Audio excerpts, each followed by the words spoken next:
Hello friends, मेरा नाम है संदीप कुमार गौर और स्वागत है आपका मेरे चैनल में, जिसमें हम डिस्कस कर रहे हैं सी लैंग्वेज पर। और आज की वीडियो में हम डिस्कस करने वाले इंक्रीमेंट एंड डिक्रीमेंट ऑपरेटर्स पर।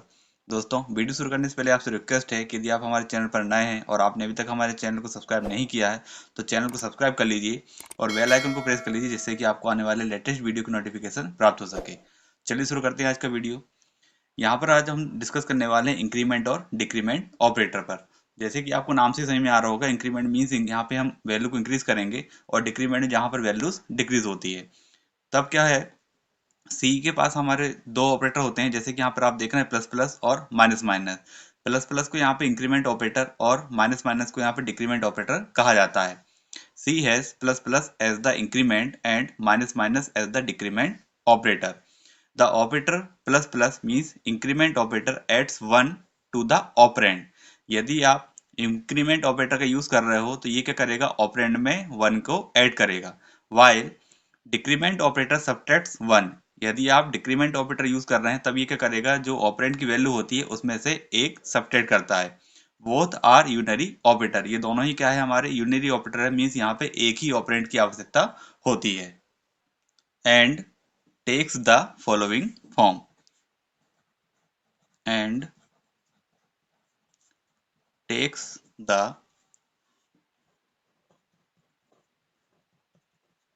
following form। अब फॉर्म के बारे में बात करें तो देखिए, यहाँ पे जो ऑपरेटर होते हैं हमारे पास इंक्रीमेंट और डिक्रीमेंट, ये कहाँ पर अप्लाई होंगे, ऑपरेंड पर अप्लाई होंगे। ऑपरेंड आपका यूनरी है तो ये क्या होता है कि ऑपरेंड से पहले और ऑपरेंड के बाद दोनों जगह इनको अप्लाई किया जा सकता है। इसलिए इनके जो फॉर्म है दो अलग अलग फॉर्म हो जाते हैं, एक होता है प्री और दूसरा होता है पोस्ट।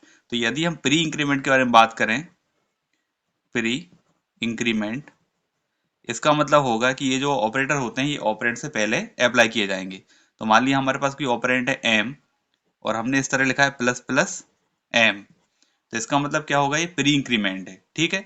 और यदि हम यहाँ पे लिखते हैं एम प्लस प्लस, तो यहाँ पर ऑपरेंड के बाद हम अप्लाई कर रहे हैं, इसका मतलब ये क्या हो गया, ये पोस्ट इंक्रीमेंट हो गया।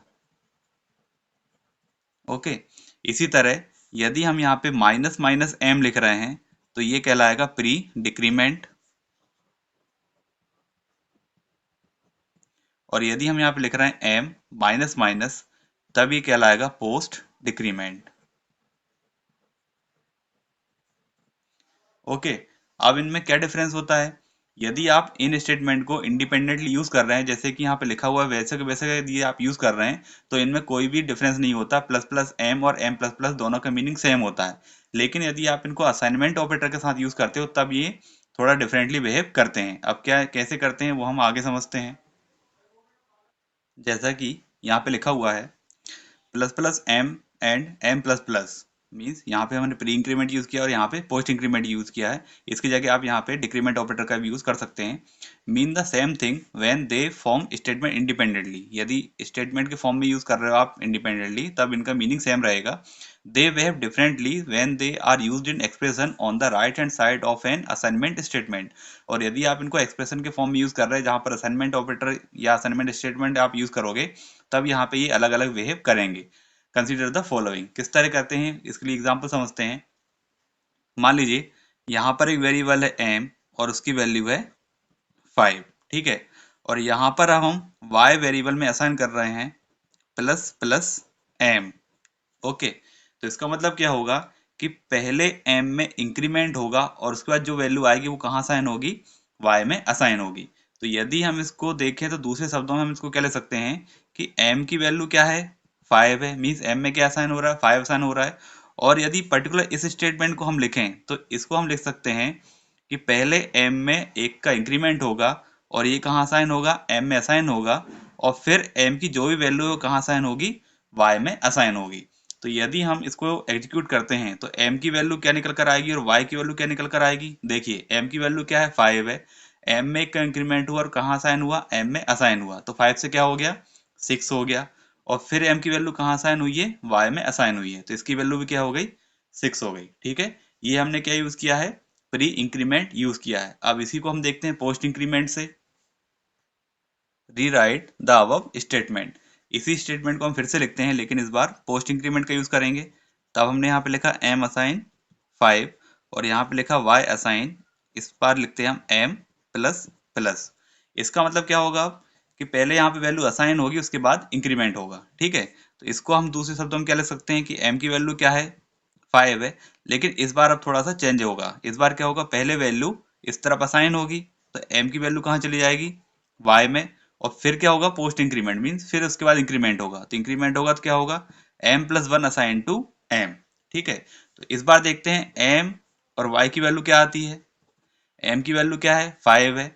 यहाँ पर अब क्या हुआ, m की वैल्यू कहाँ साइन हुई है y में, तो m की वैल्यू 5 है और 5 कहाँ साइन हुआ y में, तो y की वैल्यू क्या आ गई 5 आ गई।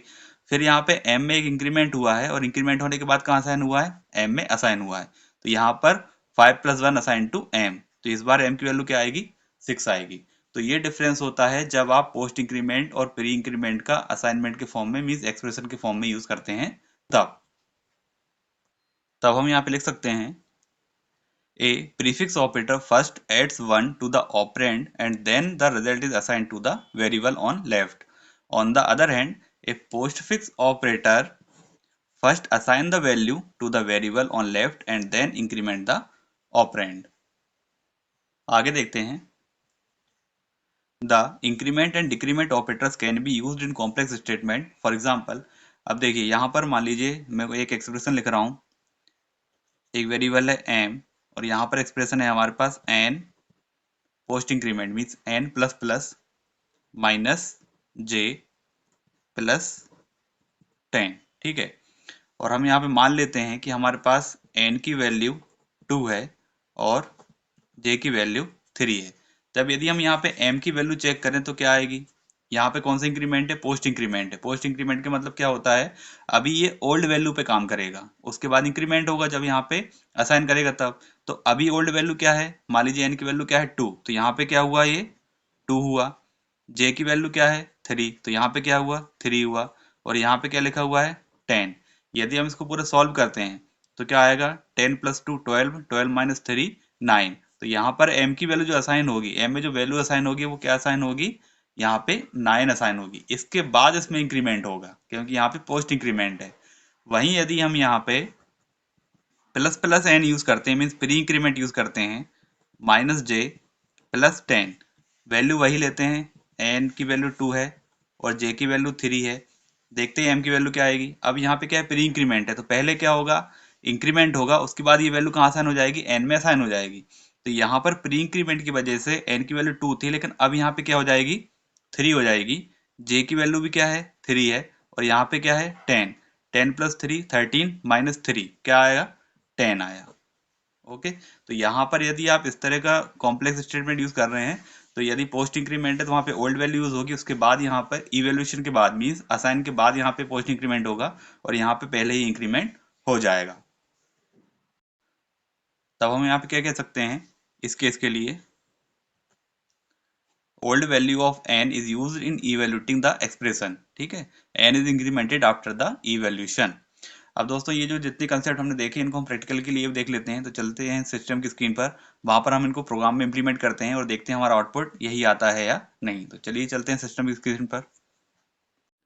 ये है हमारा फर्स्ट प्रोग्राम जिसमें हमने प्री इंक्रीमेंट का यूज़ किया है। वैल्यू हमने वही ली है जो अभी हमने एग्जाम्पल में समझी है। यहाँ पर m की वैल्यू 5 ली है और y को हमने असाइन किया है plus plus m means pre increment के साथ, और m और y को प्रिंट कर रहे हैं।